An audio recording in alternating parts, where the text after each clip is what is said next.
শিৱসাগৰত বীৰ লাচিত সেনাৰ প্ৰতিবাদ কেন্দ্ৰীয় পেট্ৰলিয়াম মন্ত্ৰী হৰদীপ সিং পুৰীৰ প্ৰতিকৃতি দাহ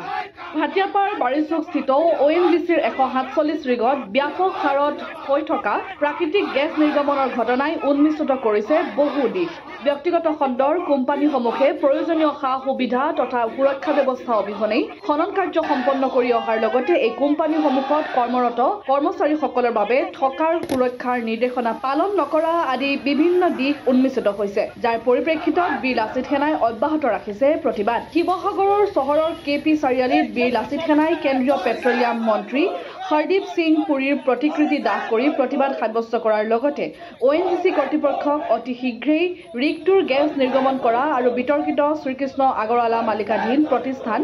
SK পেট্ৰক ব্লেকলিষ্ট কৰাৰ লগতে তৈলক্ষেত্ৰৰ ব্যক্তিগতকৰণ বন্ধ কৰাৰ দাবী উত্থাপন কৰে ইয়াৰ উপৰি উন্মোচিত হোৱা বিভিন্ন সমস্যাৰ উত্তৰ বিচাৰি অহা 23 জুনত ONGCৰ অসম সম্পদৰ মুখ্য কাৰ্যালয় ঘেৰাও কৰাৰ কথাও জানিবলৈ দিয়ে আমাৰ এটা অঞ্চল জ্বলি শেষ হৈ গৈছে আৰু এই অঞ্চলটো খিলঞ্জীয়াৰ প্ৰভুত্ব থকা অঞ্চল আৰু এই অঞ্চলৰ মানুহৰ নিৰাপত্তা হোৱা নাই এতিয়া কালিলৈকে আছিলে 3 গৰাকী এতিয়া হ'ল 6 গৰাকী বিধৱা মহিলা যাৰ হাজবেণ্ড ঢুকাই গৈছে যাৰ গিৰিয়েক ঢুকাইছে এতিয়ালৈকে PF দিয়া নাই কেনেকৈ হ'ব এইবিলাকতো নহ'ব এতিয়া 6 গৰাকী হ'ল কৃষ্ণ আগৰৱালাই মানুহৰ জীৱনক লৈ হেতালি খেলিব আৰু আমি ইয়াত চাই থাকিম এইটো বস্তুটো নহ'ব কোনো ধৰণৰ গাইডলাইন্স ফলো কৰা নাই PF দিয়া নাই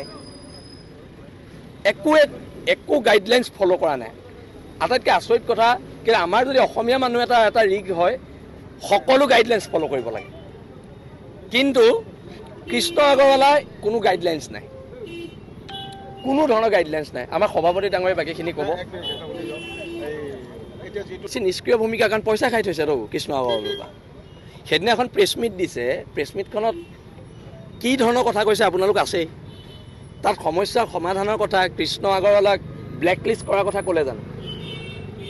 সেইবিলাকতো কথা কোৱা নাই যে তেওঁলোকে কৃষ্ণ আগৰৱালা এগেইনষ্টত একশ্যন ল'ব কৈছে জানো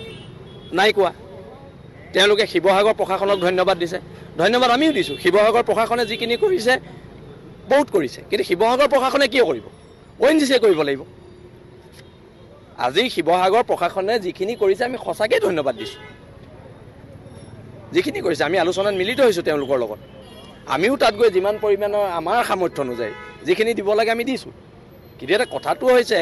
দিব লাগিছিলে SK পেট্ৰৰ ONGCয়ে দি আছে শিৱসাগৰ প্ৰশাসনে প্ৰব্লেমটো তাত সেইদিনা যে প্ৰেছ মিট দিলে কিয় ONGC বিষয়াসকল নক'লে যে কৃষ্ণ আগৰৱালাৰ ওপৰত এখন তদন্ত কমিটি বহাম আমি তদন্ত হ'ব ভৱিষ্যতলৈ তাক ঠিকা নিদিওঁ এই কথাখিনি ক'ব লাগিছিলে আৰু এই চেগত আমি এটা কথা কওঁ প্ৰাইভেট ৰিগত দিয়া বস্তুটো বন্ধ কৰিব লাগে ONGCয়ে আমাৰ মাটিৰ পৰা খনন কৰি আছে ONGCয়ে খনন কৰক আৰু ফলস্বৰূপে আজি ONGCৰ কৰ্তব্যৰত ল'ৰা এটাই যদি 70,000 টকা দৰমহা পায় প্ৰাইভেট ৰিগত কৰা ল'ৰাটোৱে 15,000 পায়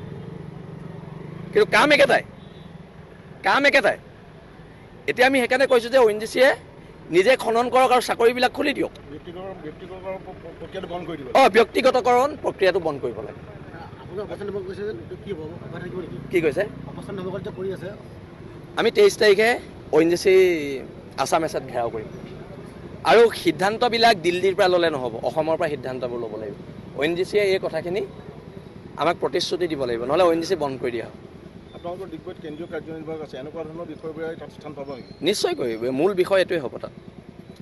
যে ONGCৰ অত্যাচাৰৰ বিৰুদ্ধে ONGC যদি চব বস্তু দিল্লীৰ পৰা নিয়ন্ত্ৰণ হয় ইয়াৰ পৰা কি নিয়ন্ত্ৰণ হ'ব কিন্তু তেলখিনি ইয়াৰ পৰা নিব আকৌ